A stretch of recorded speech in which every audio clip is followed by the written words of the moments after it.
The ongoing fight between parents and school boards continues nationwide. The FBI has now created what they're calling threat tags to monitor the harassment of educators across the country in accordance with the now famous memo issued by the Justice Department calling parents domestic terrorists.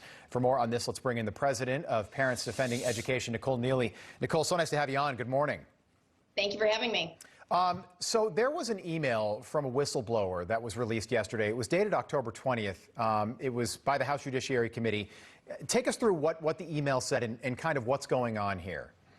Sure. So this whistleblower document was released to House Judiciary, and it shows it's a joint memo between the Criminal Investigative Division and the Counterterrorism Division of the FBI. So it talks about how, as you said, they're creating this new threat tag, EDU officials, and it walks through the steps of what FBI officials should use to evaluate. First, they want to statistically collect this information, but then, talking through how we should analyze this. Is there a federal nexus of activity?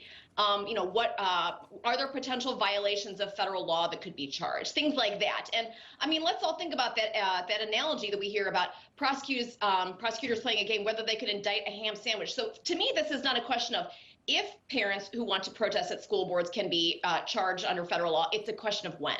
Okay, so in your opinion, has Merrick Garland, somebody who was almost on the Supreme Court, has the DOJ been politicized?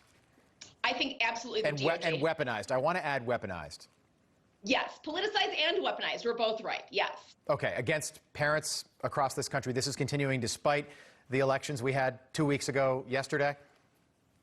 Absolutely. I mean, yes, there are significant questions as to why this memo was sent, who sent it, and when.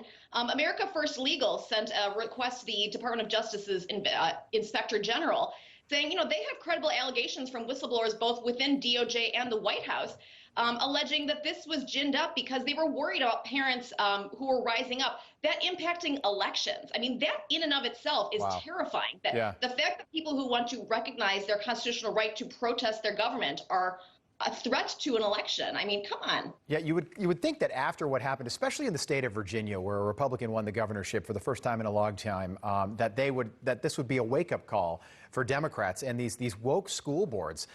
This term EDU officials, what does that mean? Sure. So every complaint that goes into, every incident that goes into the FBI database, they tag it. And so they're going to start to statistically monitor the number of violations that come in.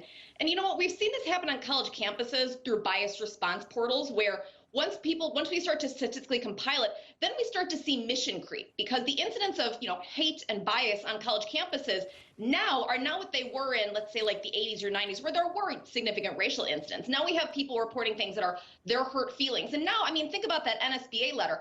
Of the 20-some instances that were cited, some of those were parents that showed up and were booing. And so I think what we're going to see is we're going to start to see school board officials incentivized to say, my feelings were hurt. I felt threatened, not a legal standard. And that's a very concerning creep. Okay, so the Department of Justice agrees with that original school board memo that called parents across this country domestic terrorists. We've got hugely consequential midterm elections coming up in less than 12 months. What would you say to a parent at home watching right now?